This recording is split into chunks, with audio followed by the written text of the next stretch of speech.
Hello everyone, welcome to another episode of TCG Talk, back today with another video, and in today's video we are going to be doing episode 2 of our How to Katsu series. We're going to be talking about combo lines. I'm going to give everyone, whether you're new to the game or not, an introduction into what combo means in terms of Katsu, and then we're going to go through every combo line minus a few of them, all the main combo lines, and kind of give you an idea of like the damage output and like the efficiency, and give you my overall thoughts on the combo line, so you can be more prepared. If you're a newer player, I'll try to make it a little bit more introductory and kind of understand like the basics of the combo line. But even if you're a seasoned player, hopefully I can give you tidbits that'll help you in your decision making when it comes to it. If you're new to the channel, welcome. Thank you so much for joining. If you're a long-time standing supporter, thank you so much for your continued support. Feel free to check out the Patreon and the Discord down below. So I wanted to go over the combo lines since combo is what Katsu is, and it is his main mechanic and what he is trying to do. It's literally on the face of his card. For anyone that's not aware and you didn't watch my first video, definitely go check it out on why you should play Katsu. He basically reads, Katsu's ability is when your first attack action card hits, you may discard a card with cost 0 and then go search your deck for a card with the word combo in it. You banish that card face up and you're able to play it that turn. So as you can see here, if you played Surging Strike for 5, it hit. You can then go get Whelming Gust Wave, Against You Release, Lord of Wind, any combo card you want. You likely go get Whelming Gust Wave if you don't already have it. You're allowed to banish it and then play it, right? So you basically trade out a card you don't need in your hand for a card you do need to have a more powerful hand. And the way combo cards are, really quick, if you're a newer player, is like Whelming Gust Wave, as you can see, which is the second card on this combo line.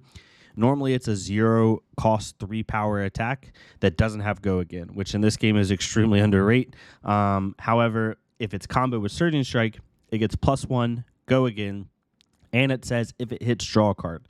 So it goes from a 0 for 3 to a 0 for 4 on hit, draw a card with Go Again, which is really, really good. So your idea is to combo out these lines and try to basically tell your opponent, if you do not block with me, if you do not blocking me, if you do not interact with me, I'm going to go get more powerful cards that it's just going to hurt you even worse. Or you're telling your opponent, if you block me and I already have the cards in my hand, then I'm just going to punish you. So that's the power of Katsu in a nutshell, right? So the first combo line we have here, and like I said, I have pretty much every main combo line in this video.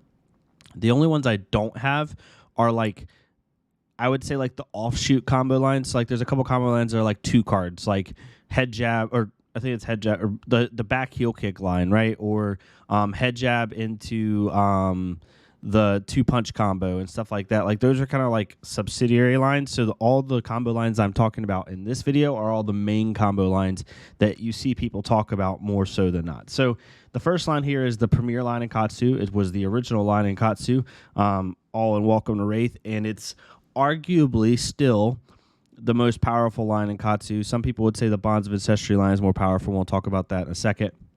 But I have a data side of every combo line, and then I have my opinion of every combo line and why do you play it. So on the data side, we have Go Again cards. So how many go? So the way we measure the power of a combo line from a data perspective is how many natural Go Again cards it has. If it doesn't have a lot of natural Go Again, which you'll see some of these combo lines don't have, it could be a less powerful line. Now, in the case of Surging Strike, it's not as much the case, but regardless, if there's a combo line like the Soul Bead Strike line, it technically has no natural Go Again. So if your opponent stops your attack very early, the combo line can't happen very easily. So it's a lot harder to pull the combo line off. So having a lot of natural Go Again in your line makes the line more consistent. Then we have resources needed. Katsu's all about, in aggro decks in general, all about, how much damage can I push for the little amount of mana as possible. So resources needed is very important.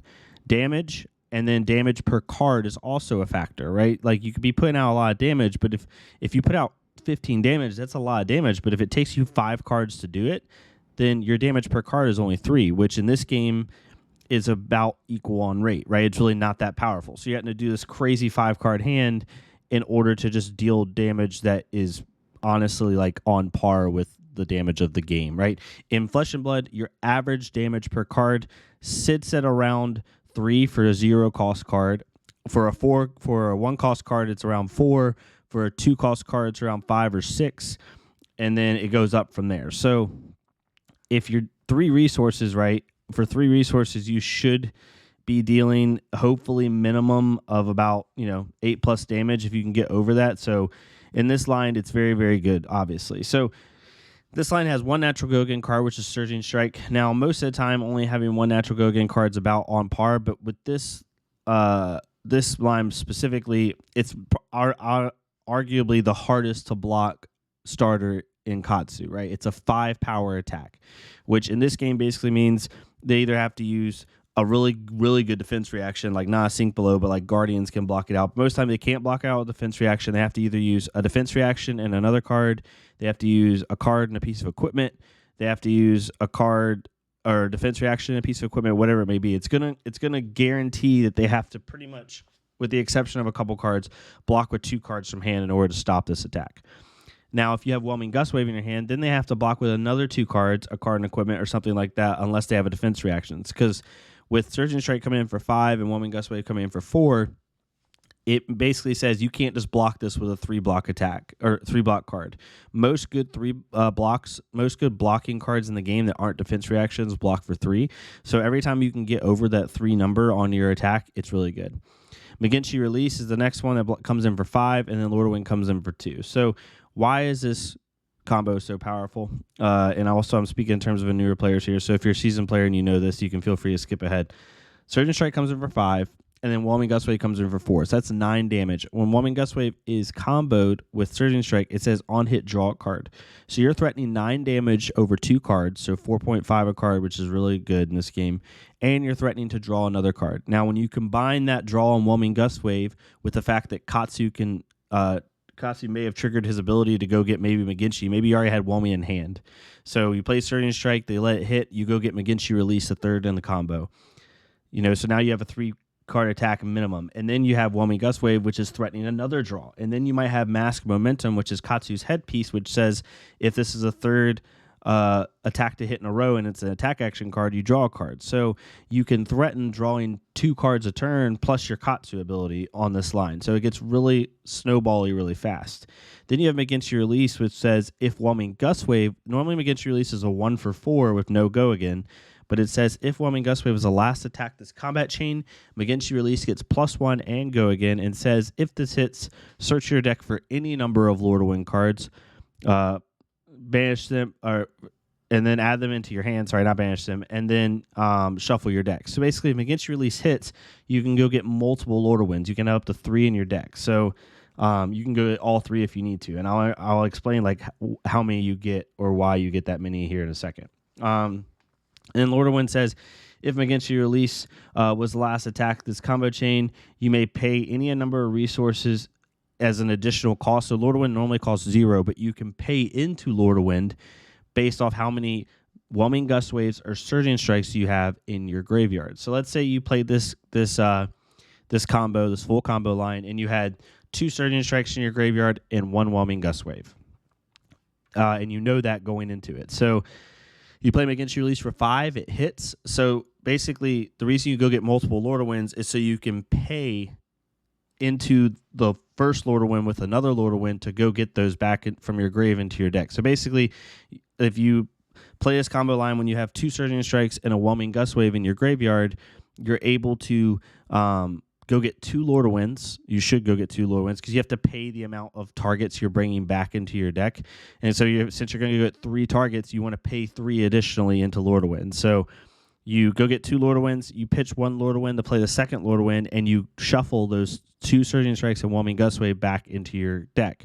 When you do that, Lord of Wind gets a +1 bonus for every target you shuffle back into your deck. So if you shuffle 3 targets back into your deck, Lord of Wind comes for 5 damage. If you shuffle 6 targets back into your deck, which is really good, Lord of Wind would come in for 8 damage. So it scales. It's a late game combo line that can really, add cards back into your deck to prevent fatigue, and it can have a lot of damage. So the damage right now is base 16. That is the base damage of this line. If you do 5 in Surging Strike, 5 with McGinty Release, that's 10. 4 with Whelming Gust Wave, that's 14. And then Lord of Wind at 16. However, because of the draw of Mask Momentum, because of the potential draw of Whelming Gust Wave, because of buffing up Lord of Wind, typically this combo line does around 18 to 20 damage, I would say. I'd say a good line for this line is around 23 damage because you get the 6 buff from Lord of Wind, which puts you up to 22, and then you might have another card that you drew at some point along the lines, which gives you even more. So it's a really, really powerful line. It's a line that people don't want to see. There's other cool interactions you can do with it, and we'll talk about that more in depth when we talk about like how and when you play the card. You know, with Breeze Rider boots, which is a boot that basically gives all, once an attack action hits, you have a boot that says it gives all cards with combo go again automatically. So if Surging Strike hits, you can pop Breeze Rider boots, and all your cards that have combo in them will have go again no matter what. So basically what people will do is they'll play Surging Strike and the Whelming Gust Wave and the McGinty. McGinty hits, they go get all 3 Lord of Winds. They buff the first Lord of Wind up to 5, and then they play another Lord of Wind, right? And so they can, like, even if they don't have all 6 targets to pay into Lord of Wind, they'll still play out multiple Lord of Winds and really threaten a lot of damage. So it's the premier line in Katsu. It definitely should be an auto include in your deck. Nowadays, most of the time, people are running 3 Surging Strikes, maybe 6, because of the Bonds line, which we'll talk about here in a second. They're running 3 to 6 Whelming Gust Waves. You normally run them at red and blue. And we'll talk about that. We're going to do a how to build a deck series, so don't worry about that. People normally run 2 McGinty releases and then 3 Lord of Winds, because in Flesh and Blood you only can run Majestics. There's only 3 of them, so you have to run it. So definitely the premier line. Definitely add this to your deck in the future. You then have the Bonds of Ancestry line. So this line just came out in the newest set of Outsiders. And it plays off of the old Surging Strike line. So as you can see, Surging Strike and Whelming Gust Wave are still in this combo line. So basically what they did is they added another branch to the Surging Strike line. So now you can pick which way you want to go depending on what it is. And I'll tell you which one is which here in a second. So the new line is Surging Strike into Descendant Gust Wave into Bonds of Ancestry into Dishonor. So Surging Strike, same thing, 2 for 5 go again. We know what Whelming Gust Wave does. Descendant Gust Wave normally is a 1 for 3 go again, right? So normally it already has go again on face, which is really, really nice. But when it's combo with Surging Strike, its cost is reduced by 1, and it comes in for +2 more. So normally it's a 1 for 3 go again, but when it's combo with Surging Strike, it's a 0 for 5 go again. So it's really, really powerful. So Surging Strike and Descendant Gust Wave together come in for 10 damage, 5 damage a card, which is really, really good. Then you have Bonds of Ancestry, which reads, if a card with the word Gust Wave in its name is played on the last attack this combat chain, this card costs 2 less to play. And when you play it, if it's comboed, it basically allows you to banish a card with the word combo from your graveyard and then go search a card with the same name in it. So basically, this Bonds of Ancestry is normally a 2 for 4, which is below rate, 2 for 4 with no go again. So it's not that good on its own, but when it's comboed with either Whelming Gust Wave or Descendant Gust Wave, because it says a word with Gust Wave in it,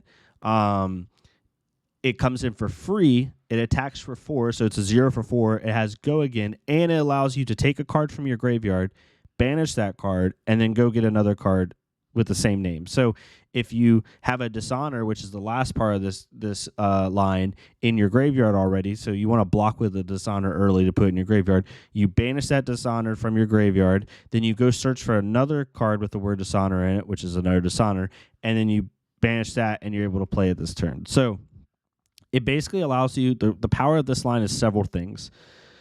The most powerful ability is at the end. Dishonor reads, if Bonds of Ancestry was the last attack, it gets +2. So it comes in for, normally comes in as 0 for 2. It's a 0 for 4 when it's combo with Bonds of Ancestry.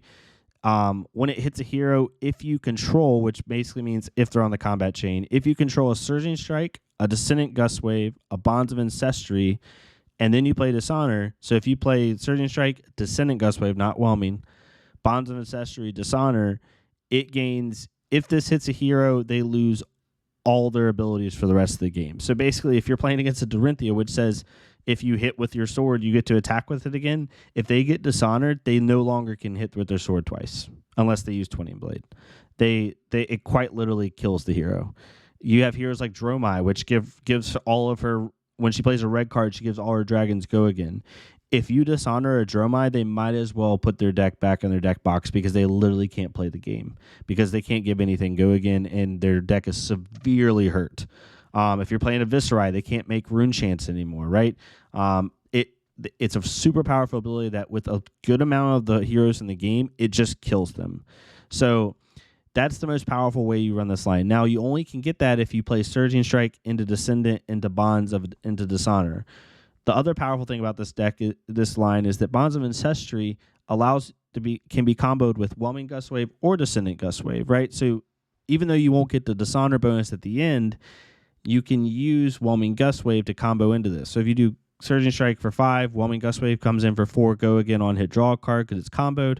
Then you do Bonds of Ancestry. Then you can go get something else, right? If you have a Fluster Fist in your graveyard, you can banish that and go get another Fluster Fist. The reason this is important is the Descendant line isn't as important if you don't have Dishonor in grave right now because you can't go get it, or you have no way of going and getting Dishonor, right? Or maybe you just don't want to play it in the early game because the opponent can block with equipment very easily.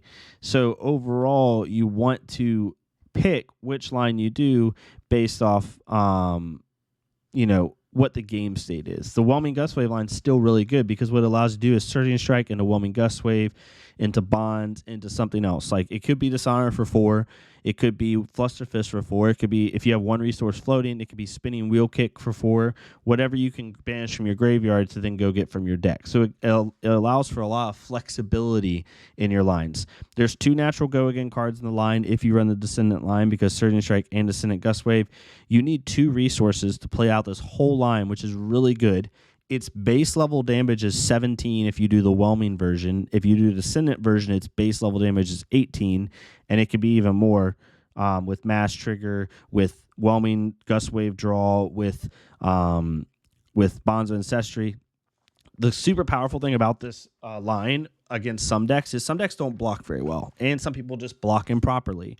If you're playing like a Phi or a Lexi that doesn't have a lot of armor block, this can be really debilitating. If you play Surging Strike right into Whelming Gust Wave, and let's say they try to block the Surging Strike, which they shouldn't do. You should never block Surging Strike first.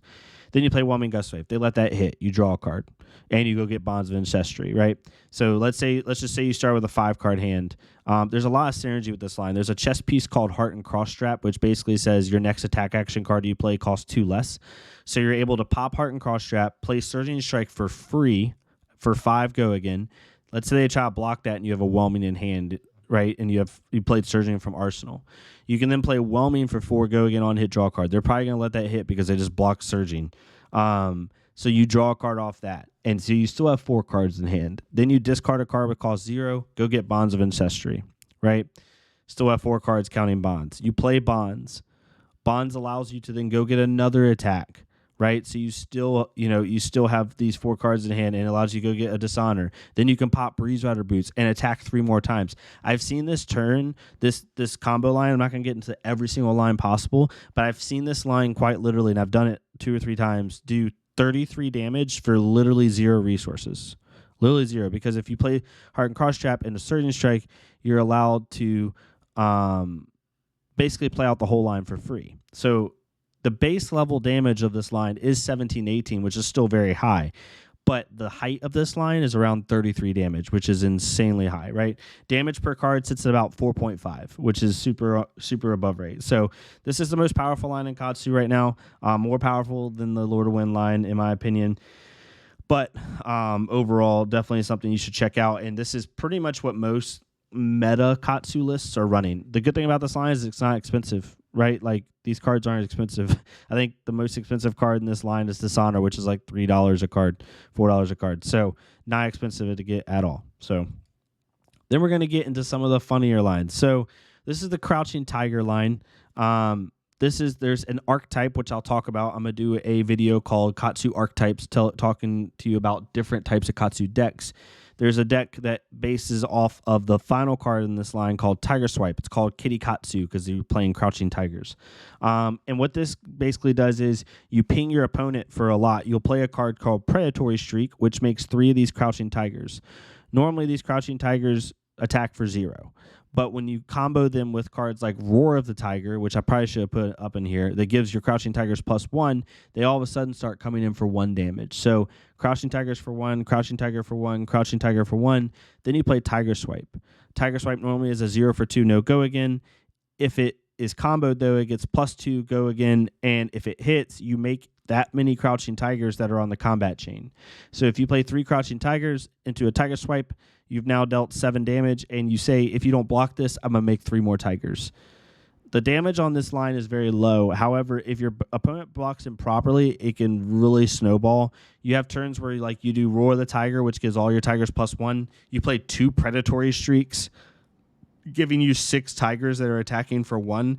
And then one of those eventually is going to hit, and then you're going to get a tiger swipe. And if they don't block that tiger swipe, then you're going to make 6 more tigers. And somewhere along that line, you're probably going to play another attack somewhere, and you're also going to trigger Mask of Momentum and all this other stuff. So it can snowball really bad. In a high aggro meta, it's actually really, really debilitating for people. So not as prevalently used. Definitely look at one of my other videos. I did a Crouching Tiger list, so look back at my videos, but I'm also going to be making a Katsu archetype video talking about this list. So if you're more interested in this fun, cool aesthetic, then definitely wait for that.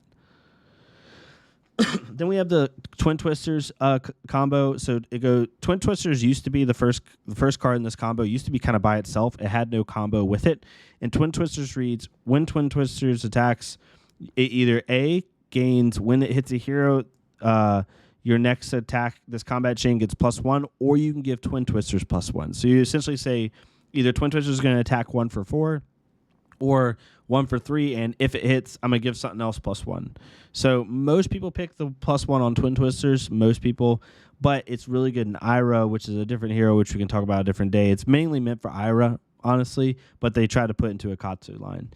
It combos into a card called Spinning Wheel Kick, which says, if Twin Twisters or Spinning Wheel Kick was the last attack this combat chain, it gains +1, and when it hits, put it on the bottom of your owner's deck. So what this allows you to do is if you play Twin Twisters for 1 for 4 into Spinning Wheel Kick, it gets +1 go again, which is 1 for 5 go again, which is really good rate. And if it hits, you cycle it back into your deck automatically. So the second it hits, you take it off the combat chain and put it into your deck, and you shuffle. Or not shuffle, you put it at the bottom of your deck. So most people don't run Twin Twisters. They just run 3 Spinning Wheel Kicks. So the more practical version of this line is Spinning Wheel Kick and the Spinning Wheel Kick, which is 2 resources for 9 damage, and you get to cycle Spinning Wheel Kick back into your deck, which is really good. And then you have Cyclone Roundhouse, which is normally a sideboard card. It says, if Spinning Wheel Kick was the last attack this combat chain, this has, at the beginning of your reaction step, banish a random card from each chain link. So the reason people play this card is to try to banish key equipment that people block with, because the way equipment works, some equipment has battle worn on it, which basically means you can block with it and it stays in the game. It just might not have as much block. So you have certain key cards like the Shield for Oldheim, or Assassin's legs like Black Tech Whispers, or even in the mirror like Katsu's Breaking Skills. You're able to banish those cards. People have to be careful when you play Spinning Wheel Kick. They have to be careful if they're going to block with equipment, because there's a chance you could go get Cyclone Roundhouse and then they banish that equipment off of the combat chain. There's a chance they could do it. So it's more of a tech card against heroes like Oldheim and Uziri, but really it's not as much played. The main part of this line you want to worry about is Spinning Wheel Kick. You're going to run, most decks run 3 Spinning Wheel Kicks in their deck because it's a combo card that has Go Again. It's a 1 for 4 Go Again with combo. So it basically means you can search for this card, right, at any given time. It's a really powerful card by itself because it's a 1 for 4 Go Again that can be searched by Katsu's ability. So it's really good for that. So typically you're going to run that, but for the most part, it has 2 natural Go Again cards in the line, 3 if you count the multiple Spinning Wheel Kicks. You only need around 3 to, not 2 resources, that's a typo on that one. You need around 3 to 5 resources. The typical line, I know why I put 2. Typically, in a practical sense, you only use 2 resources because you're going to be doing Spinning Wheel Kick and a Spinning Wheel Kick. The high of this line, if you were to play all of this, would be 20 damage, which is pretty good. But most of the time, you're going to be playing Spinning Wheel Kick and a Spinning Wheel Kick, which is 9 damage, which is around 4.5 damage per card. Still really good value, and you cycle an attack to the bottom of your deck. So overall solid line, but really you're only going to be playing the Spinning Wheel Kicks. Then you have Torrent of Tempo. So this is an older line that has been built upon. Originally, it was just Torrent of Tempo and a Rushing River. Then you got Flood of Force and Break Tide later on. Torrent Tempo is a 1 for 5 conditional Go Again. So if it hits, it gains Go Again. However, if your opponent can prevent it from hitting, it will lose Go Again, or it won't gain Go Again, and your turn is over. Unless you have a way of making your turn continue. Rushing River normally is a 0 for 3 no go again. But if it's comboed, it gets +1, go again. And it says, if Rushing River hits, draw X cards, then put X cards from your hand on top of your deck in any order, where X is the number of attacks that have hit this combat chain. So it's really good for hand fixing.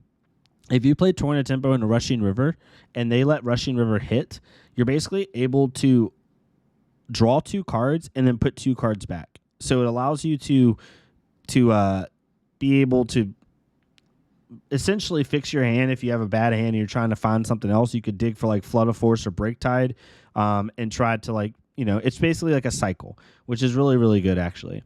Flood of Force is my favorite artwork in the game. I have a foil of this card that I want to like literally get graded, but the card's not that good in my opinion. It's just more of a thematic card. It says, if Rushing River or Flood of Force, so it can combo on itself, was the last attack this combat chain, reveal the top card of your deck. If it's a card with the word combo, Flood of Force gains +3 and go again. So Flood of Force normally is a 0 for 1, which is really bad.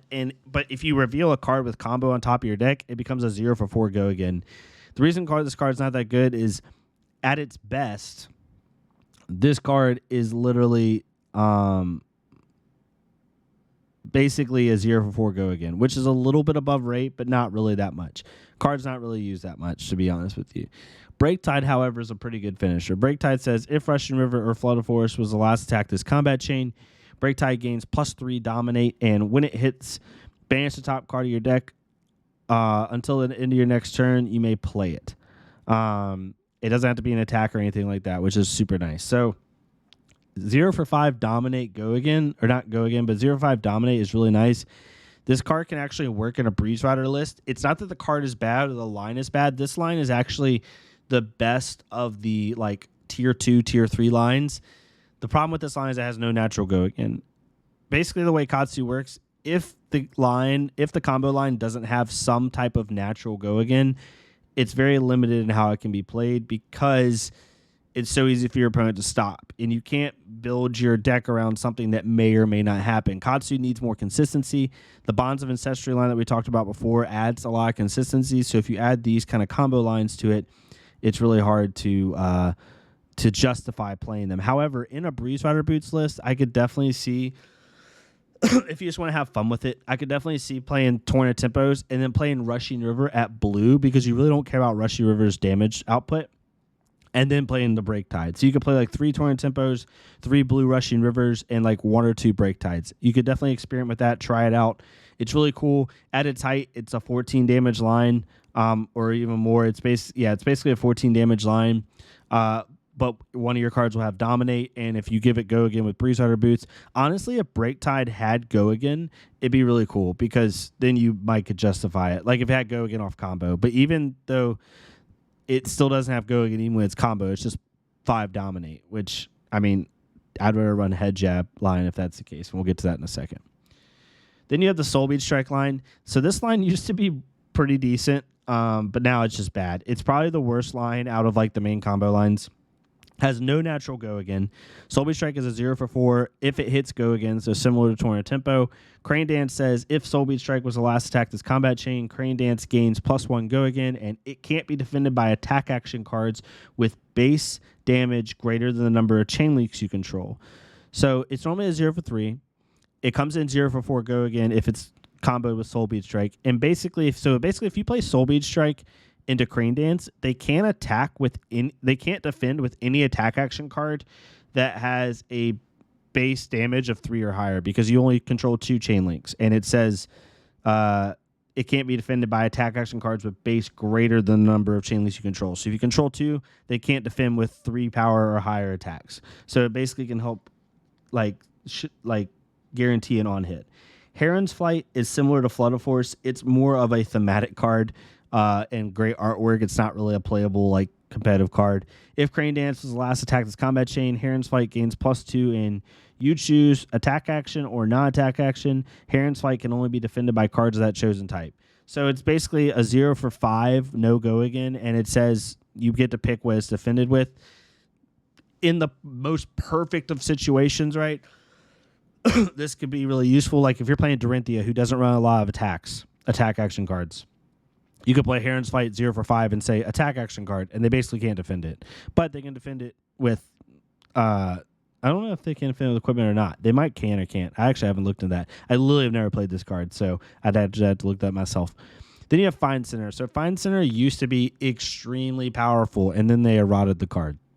And I'll explain that. So it says, if Crane Dance was the last attack this combat chain, Find Center can't be defended by cards with mana costs less than the number of chain links you control, and it gains, if it hits, create a Zen State token. So the way this card used to work is Find Center can't be defended by cards with mana base costs less than the number of chain links you control. So basically, it essentially couldn't be, on the full combo, it couldn't be blocked by anything like less than 3. Which really allowed it to be able to be hit a lot easier, but it also couldn't be blocked by equipment, right? It normally comes in for 2, but since equipment technically has a 0 cost to it, or a 1 cost in some cases of some equipment, the way the rules read at the time, it couldn't be blocked by equipment either.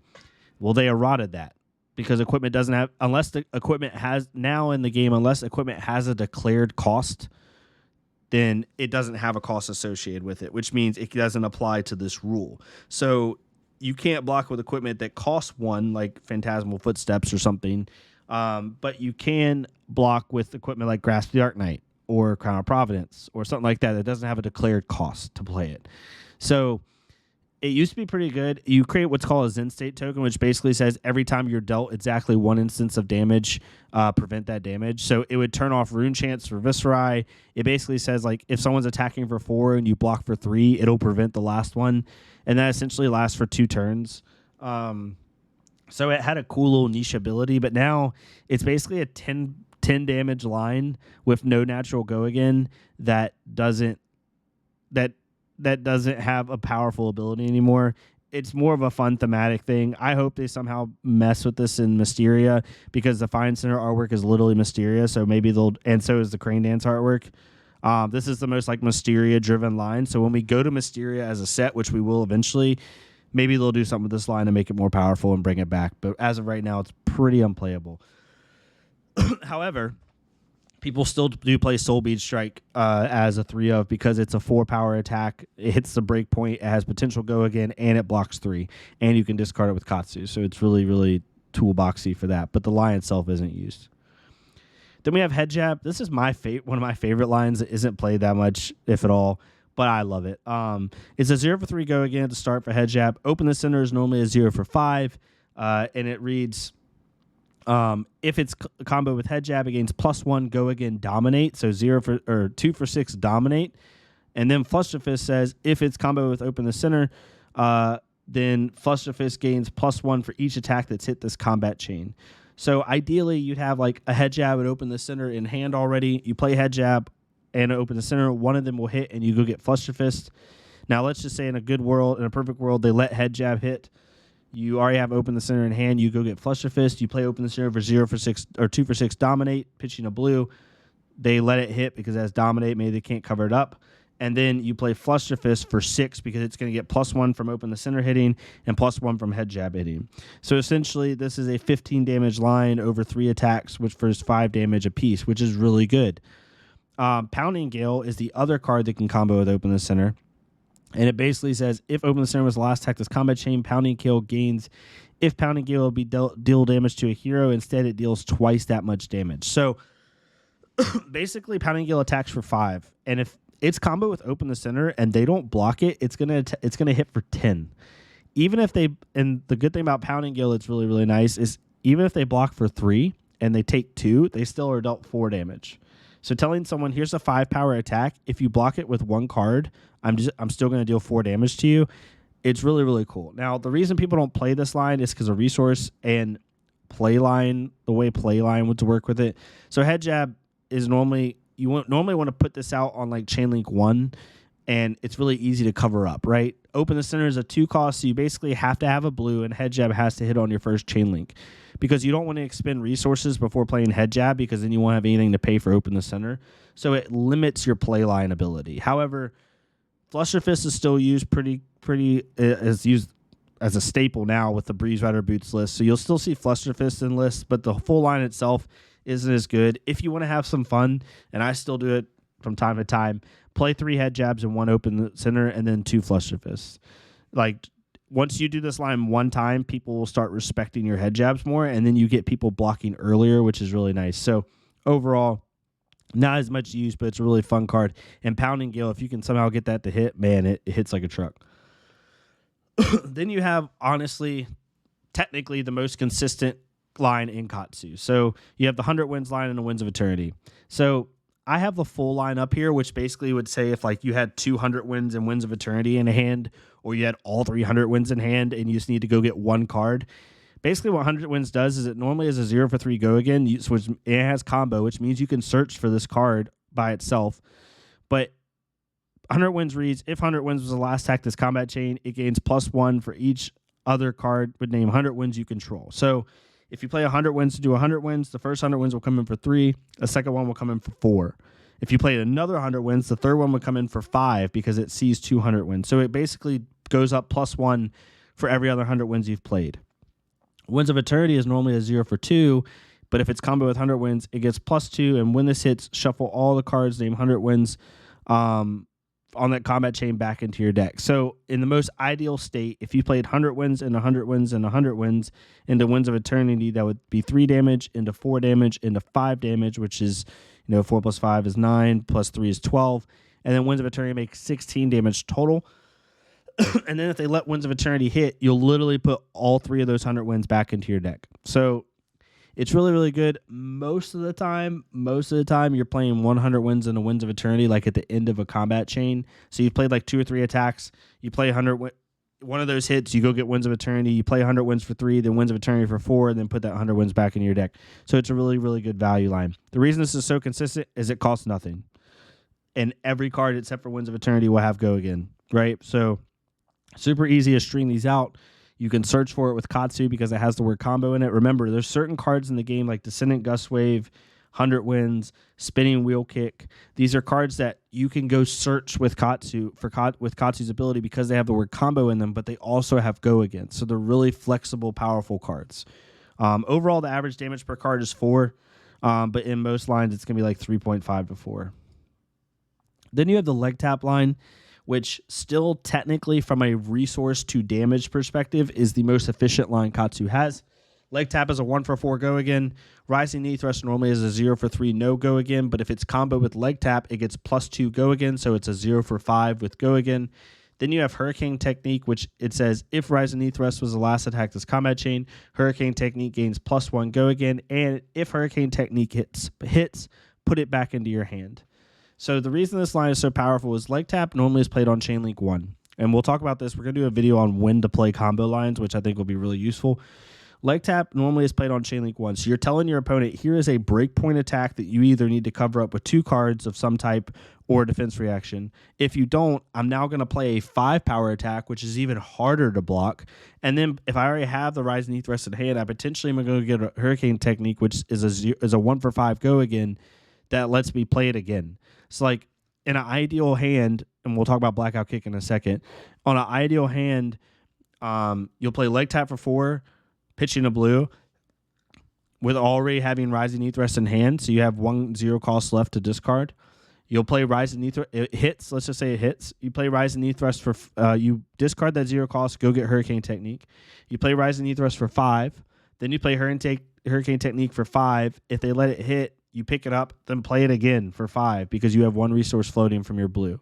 So essentially you could go 4, 5, 5, 5. So you deal 19 damage, right, off of playing it again. Now, if they don't let Hurricane Technique hit, it's fine. You still dealt 14 damage off of 3 cards, which is really good value. It's near 5 damage a card. So it's a really good line. Blackout Kick also combos with Rising Knee Thrust and basically says, if Rising Knee Thrust is the last attack this combat chain, Blackout Kick gains +3. So it's a 1 for 7. Has no go again, but that 1 for 7 is really good to be able to get over the hump. And back when this card came out, it was super powerful. Like 1 for 7 was like unheard of. Now there's interactions where people were getting crazy good value from attacks, but back then that was like insane value. It's not as much played right now, only because the Bonds of Ancestry line is so powerful, and it takes up so much of your deck. In a 60-card Katsu deck, a normal Bonds of Ancestry like slots, you have 6 Surging Strikes people are playing.